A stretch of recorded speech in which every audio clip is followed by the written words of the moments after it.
आज का दिन हमारे समाज के लिए, एक अध्यापक वर्ग के लिए एक बड़े सम्मान का और एक गर्व का दिन है।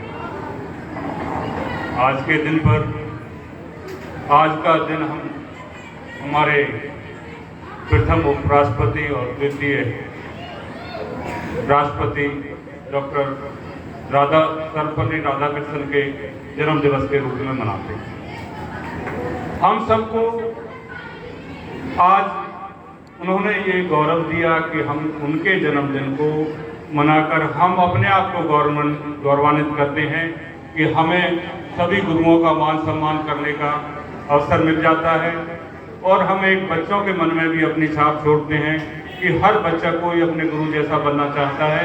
और मैं चाहता हूं कि मतलब हर गुरु एक अपने आप में आदर्श रहे, आदर्श बने, जो अपने स्टूडेंट्स को एक आदर्श व्यक्तित्व बना सके।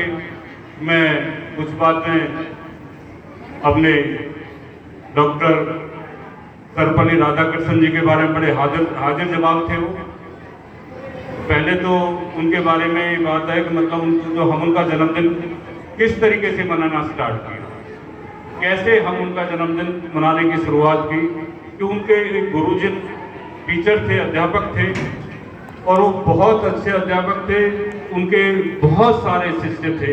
उन्होंने 40 वर्षों तक अध्यापन किया, अध्यापन के कार्य में कार्यरत रहे।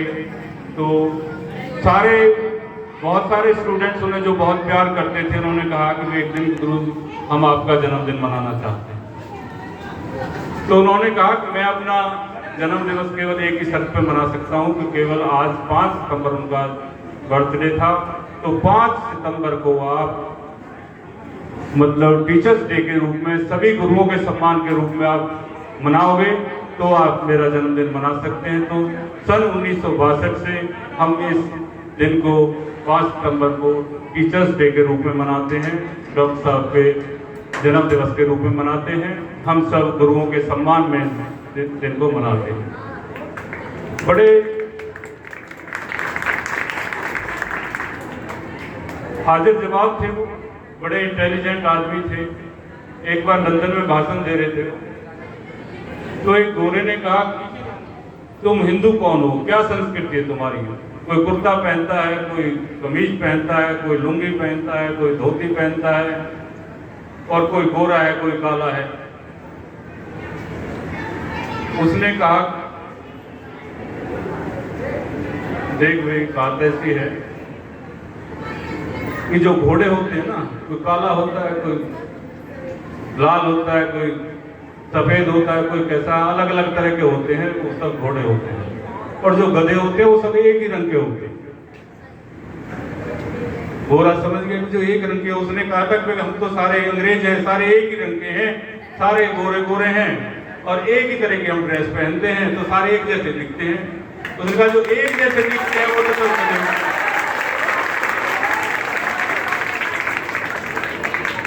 वही। फिर मतलब एक दूसरे बार जब गए तो फिर मतलब उन्होंने कहा कि तो हमारी बेइज्जती करके चला गया, हमें गधा बना गया।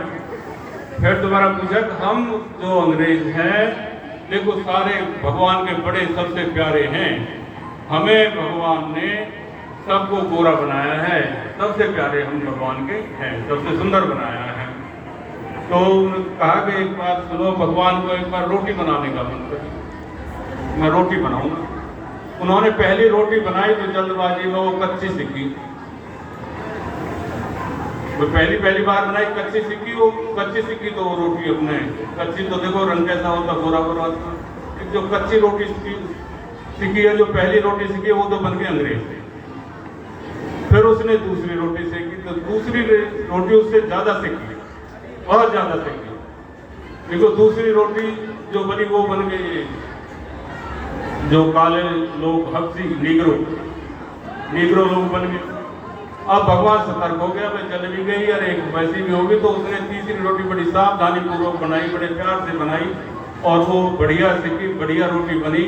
तो ना वो काली ना जली ना वो, तो बढ़िया रोटी बनी। तो फिर वो बन गए हम सब हिंदुस्तान। हम तो ऐसे अंग्रेजों को जवाब देकर वो जहाँ भी जाते, अमेरिका जाते, जब जगह जगह जाते, उनका बहुत मान सम्मान था और एक बहुत बड़े वक्ता दार्शनिक थे, उनकी बड़ी डिमांड होती थी। तो ऐसे लोग भी मिल जाते थे तो बड़े मतलब उन्हें हाजिर जवाब देना पड़ता था। तो मैं सभी बच्चों से आज के दिन की ढेर सारी शुभकामनाएं देता हूँ कि अपने गुरुओं का मान सम्मान करें और उनसे जो वो बात कहें उनकी बात को ध्यान से सुने और उस पर अमल करें। और मैं गुरुओं से भी हमेशा ही कहता रहा हूँ, देखिए कोई भी अधूरा ज्ञान बच्चों को ना दें। देखो बच्चे तो ऐसे हैं, अगर बच्चे आपका कहाँ मानते हैं, छोटे छोटे बच्चे हैं, अगर आपने बड़ा पढ़ा दिया 2 दूनी 5, तो बच्चे 2 दूनी 5 ही पढ़ेंगे।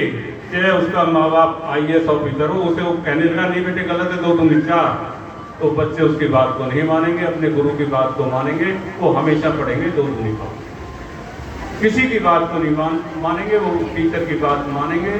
तो मैं अपने सभी टीचर्स को, सभी गुरुओं को कहता हूँ, तो अधूरा बच्चों को ज्ञान ना दें। आपको अगर नहीं आता उसे पढ़ें, आपके पास सीनियर टीचर्स होते हैं, उनसे राय लें, लेकिन बच्चों को कोई चीज़ गलत ना पढ़ा दें, क्योंकि उनके माइंड में जो बैठ नहीं तो बैठे। कच्चा दिमाग होता है, छोटे बच्चे होते हैं, और उनको संस्कारी बनाएं। देखिए ये बच्चे ही आगे चलकर देश का भविष्य है, और आप लोग भविष्य, देश का भविष्य निर्माता हो। आपको टीचर्स को, अगर टीचर ना होते, ना कोई इंजीनियर होता, ना डॉक्टर होता, ना कोई भी हमारे पास इंडस्ट्री